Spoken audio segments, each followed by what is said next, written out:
Hi everybody, welcome back to the Born to Wrench channel. Today we'll be changing the spark plugs on this 2018 Chevy Colorado with the 3.6 liter engine. Let's get started. First off, you'll need to remove your air intake, which also has a large cover built into it. Once that's off, you can take an air compressor and blow off any dust.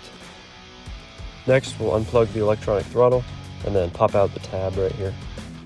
So there's going to be 8 main bolts that are pretty big holding this throttle body onto the engine block. Now in the back there's 2 more bolts. One is right here and the other one is over here. We'll go ahead and take those out.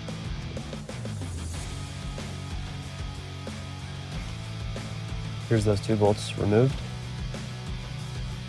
Now that you have everything disconnected and unbolted, you're just gonna have to spend some time and start wiggling this thing out of there. It's really tight and all the bolts are captured, which means that there's about an inch sticking out on the bottom, so they like to reach out and grab onto things. Here you can see I'm finally starting to get it out of there, and it took quite a while. As you can see, I was pretty relieved to get it out. Alright, so once I got this out, I took a look down in the intake valves, and I noticed that there was a small piece of plastic.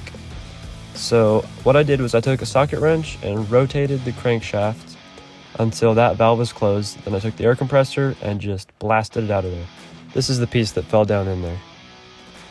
Now I was going to do this anyways, but to avoid what just happened, take a plastic bag or a rag or something and cover up those intake ports, that way you don't get anything else falling down into your engine.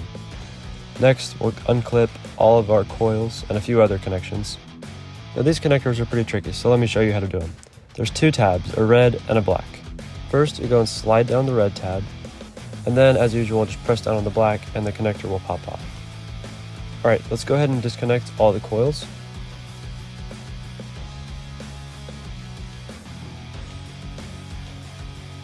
And then there's one more connector here that I had to disconnect in order to remove the heat shield. Alright, I've got just about everything off, so the heat shield's starting to come off. I found a couple more wires that I had to pop out in the back. Now, I do recommend you make one modification to this heat shield. Just cut it right around the filler neck. Otherwise, you'll have to go through a ton of pain and unbolt the whole thing and remove a bunch of parts. But if you just make a simple cut in it like this, you can remove it easily. Then we'll unbolt the coils and remove the spark plugs.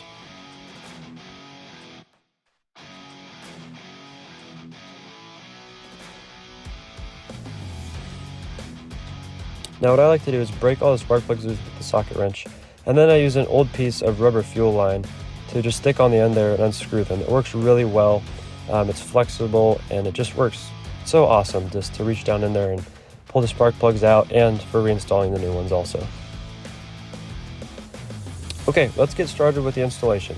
Obviously first we're going to install the new spark plugs, and as you can see I'm using that rubber fuel line again.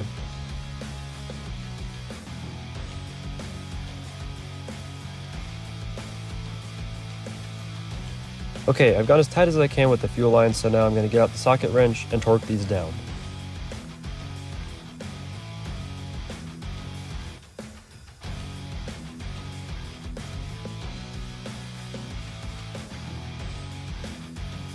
With the spark plugs all installed, go ahead and remove the bag and get the intake fitted back on. Now I won't be showing you how to do the passenger side spark plugs, because if you can do this side, the other side will be a breeze. It's so much easier compared to this side where you have to remove the entire throttle body and intake manifold. So anyways, let's go ahead and get these 8 main bolts back in.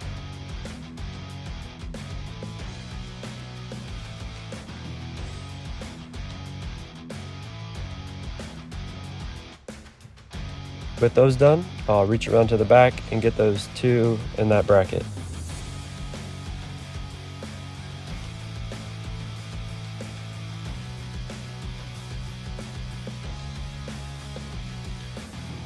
Awesome. All we have to do now is reinstall the engine cover, which also has our intake tubing mounted on the bottom of it. Now once you have both the air filter and the throttle body side of that intake piping sealed up, there are 3 bolts that hold this shield on. There's one on the driver's side, one right in the center on the front, and then one also around on the left side.